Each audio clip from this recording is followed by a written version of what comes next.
Good day. Welcome to News Now on TV360. I'm Thelma Okoro. The Nigerian Army says some civilians in Borno State are cooperating with Boko Haram terrorists to carry out attacks across the country. The accusation comes less than 48 hours after 4 female suicide bombers set off explosives in Maiduguri, northeast Nigeria. 6 people were killed in the blast. Nigerian soldiers had Wednesday night repelled what could have turned out a massacre when dozens of Boko Haram fighters attacked Magumeri, a village 52 kilometers from Maiduguri, the state capital. The army says the attack is the result of an unholy alliance between Boko Haram terrorists and members of the community. The Nigerian government has arraigned 6 leaders of a Boko Haram splinter group before the Federal High Court in Abuja. The terrorists were arraigned alongside a woman said to be the wife of the top commander of the group. They were arraigned on 11-count charges of alleged kidnap and murder of 11 foreign nationals between 2011 and 2013. The defendants were said to have been leaders of the Boko Haram group before establishing their own faction. They, however, pleaded not guilty to the charges leveled against them.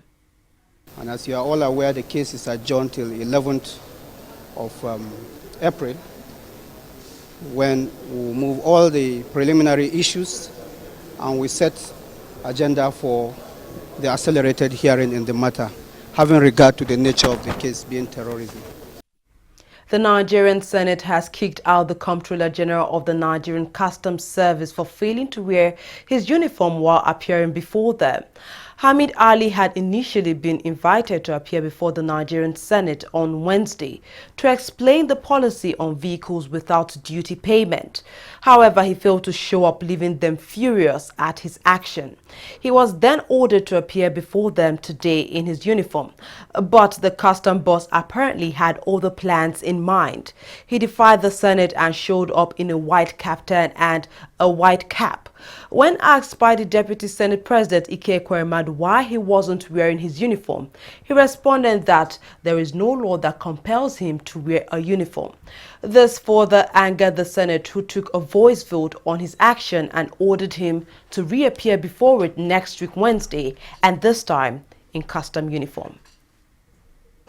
The presidency said it would not respond to the rejection of the nomination of Ibrahim Magu as the chairman of the Economic and Financial Crimes Commission until it receives a formal communication from the Nigerian Senate. The special advisor to the president on media and publicity, Femi Adesina, disclosed this on his Twitter handle. Magu, who has been acting EFCC chairman since November 2015, was again rejected by the Nigerian Senate on Wednesday.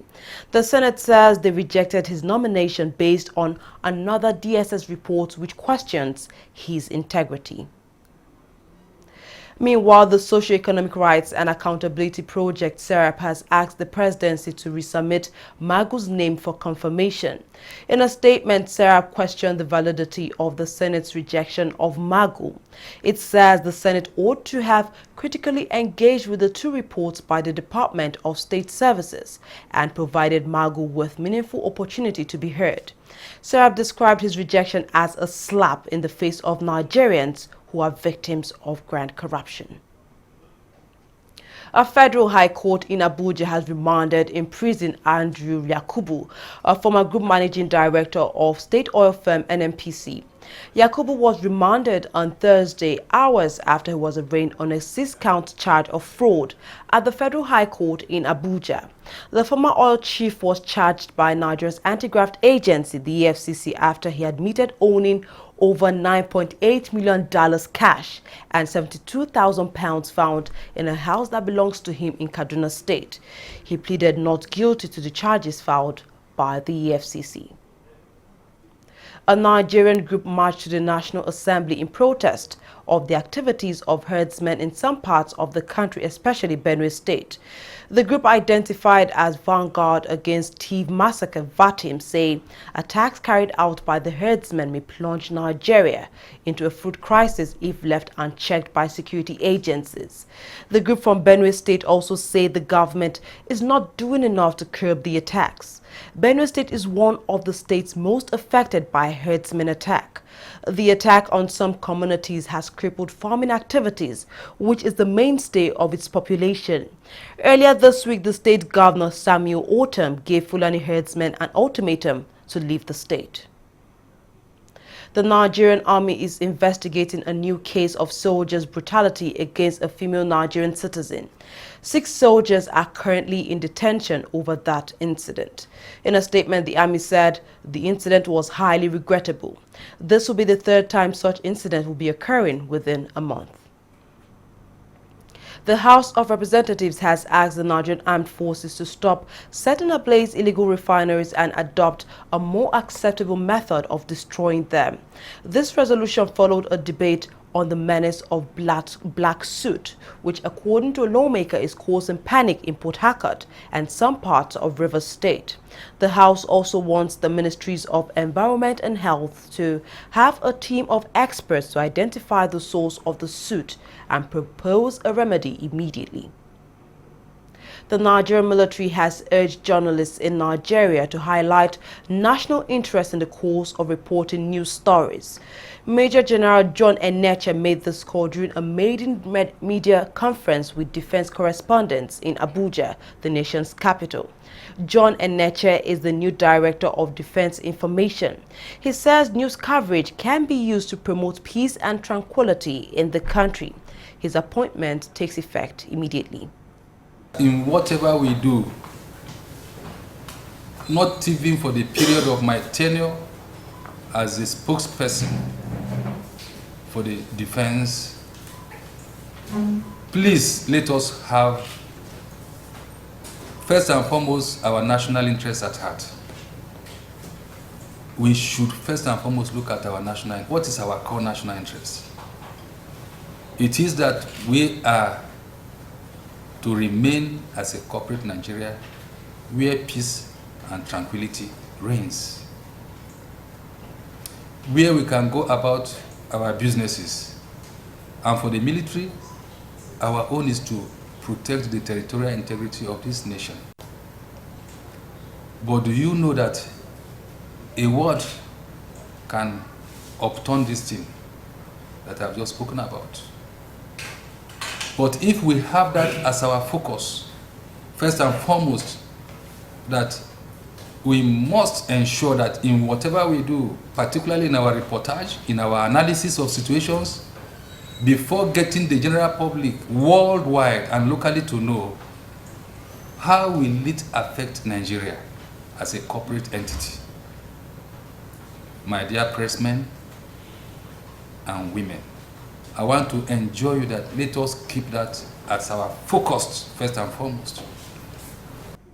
The Nigerian bottling company has opposed a court ruling which says taking soft drinks like Sprite and Fanta with vitamin C is unsafe.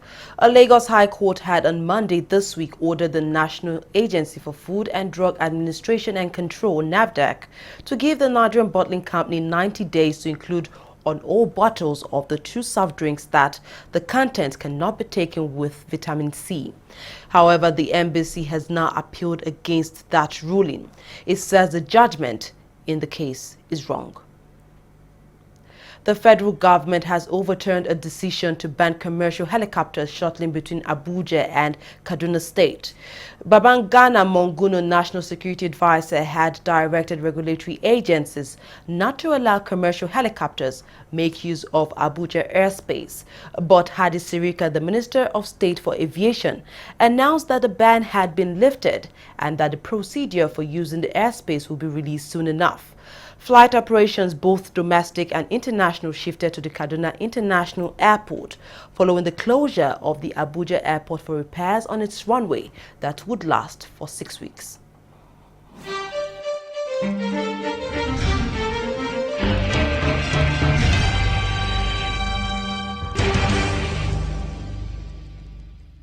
Corruption not in my country. Hello? Yeah, I found your wallet in front of a supermarket. Meet me at Apple Junction. Yes, I'll be waiting for you. Now we find out. 2 of us. Thank you very much, officer. You know, it's surprising that men like you still exist in the police force. Yes, oh, yes. This is just a token of my appreciation. Oh, no, you don't need to do this. We are only doing our job. Thank you very much. God bless you. You're welcome. Now I know police is really my friend. Yes. Friend. Hey. Okay, which came out with this one? I don't understand. You know your problem. You are greedy. I'm a policeman who is doing his job. All forms of corruption in the force. Not in my country. Corruption not in my country.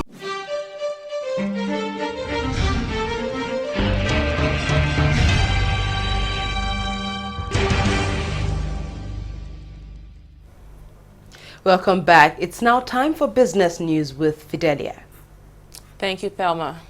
The Central Bank of Nigeria on Thursday cleared more retail currency bureaus to take part in a weekly dollar sale. The sale is aimed at boosting liquidity and supporting the naira, which is weak on the black market. The central bank, under pressure from the government to narrow the gap between the official and black market rates and support the weakening naira, has stepped up dollar sales on the official interbank market in recent weeks.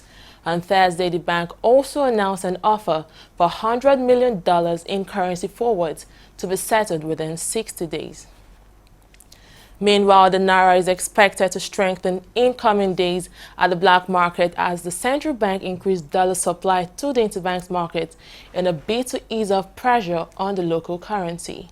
The naira firmed to $4.57 to the US dollar on the black market. On Thursday, better than 465 recorded last week at the International Money Transfer Organization. Commercial lenders quoted the naira at $3.14 to the dollar on the official interbank market, but it was seen closing around $3.06 a dollar after the regular central bank dollar sales. Nigeria's debt office said on Thursday that it has issued more bonds than originally planned at an auction after slowing inflation rate helped it offer debt at lower yields. The Debt Management Office said it raised 160 billion naira at an auction on Wednesday, which is 30 billion naira more than it had offered to sell.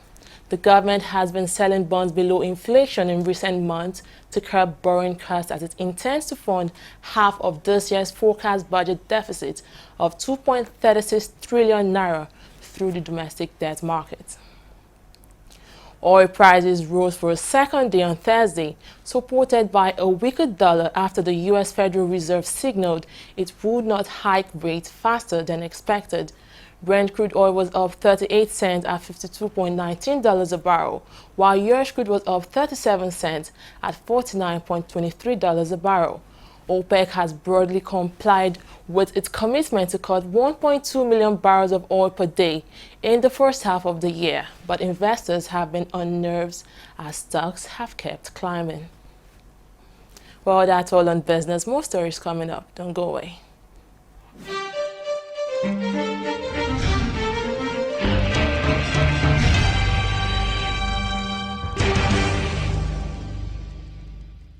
Corruption not in my country. How work? Correct, Oga. What is it that you are doing? Oga, they come out the part now. Make we go sell for. Oga, na correct kuza be this o. Oga Titus and him boys them. They do am. They will come out the original parts, sell them, make plenty kuza. No wonder our customers bring the generator back to our workshop because they bad. And not because of stuff. Now because they overuse the generator. Plus say NEPA no they give them electricity. Before I open my eye, Makachuku look at my talk in the heaven. Replace this original generator parts back inside this generator of my customer. In short, before una do am, frog jump. One, frog jump. 1, 2, 1. Stealing of generator parts or changing of original parts to a fake one. That is the corruption. Not in my country. Corruption not in my country.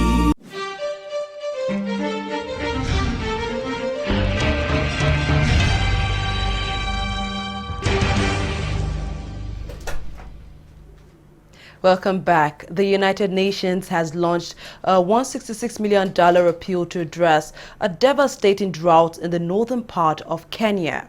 The drought, which has been declared as a national disaster, was extensively affected 23 counties following months of unreliable rains. It has also caused thirst, hunger, destroyed livestock, among other effects. UN Resident Coordinator in Kenya, Siddharth Chatterjee, says the flash appeal is set to complement the government's ongoing 9-month response plan, which is currently facing a funding gap.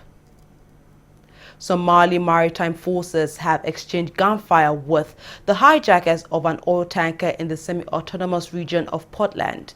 The incident raised fears that hostages could have been hurt in the crossfire. This is the first time Somali pirates have taken over a commercial ship since 2012, and locals blame the attack on foreign fishermen flooding into their waters. The Somalis are also angry with their government for licensing some of the ships. It's a new era for African football. Ahmad Ahmad has been elected as the president of the Confederation of African Football. The Madagascar Football Association president defeated incumbent leader Issa Hayatou in Thursday's elections. He polled 34 votes to the Cameroonians' 20 votes. Ahmad now becomes the first man to defeat Hayatou in an election since 1988. He is the 7th president of Africa's football governing body CAF. Nigeria's football chief Ahmad has won the election for a seat in the CAF Executive Committee. The Nigerian polled 32 votes to defeat his rival Benin's Anjorin Mauchafuru, who had just 17 votes. Pinnick will represent West African Zone B in the CAF Executive Committee and the FIFA Council. He had been endorsed by the Nigerian government and members of the NFF Executive Committee.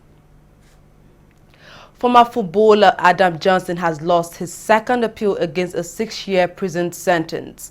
The former Sunderland winger was sentenced to 6 years imprisonment after being found guilty of sexual activity with a minor.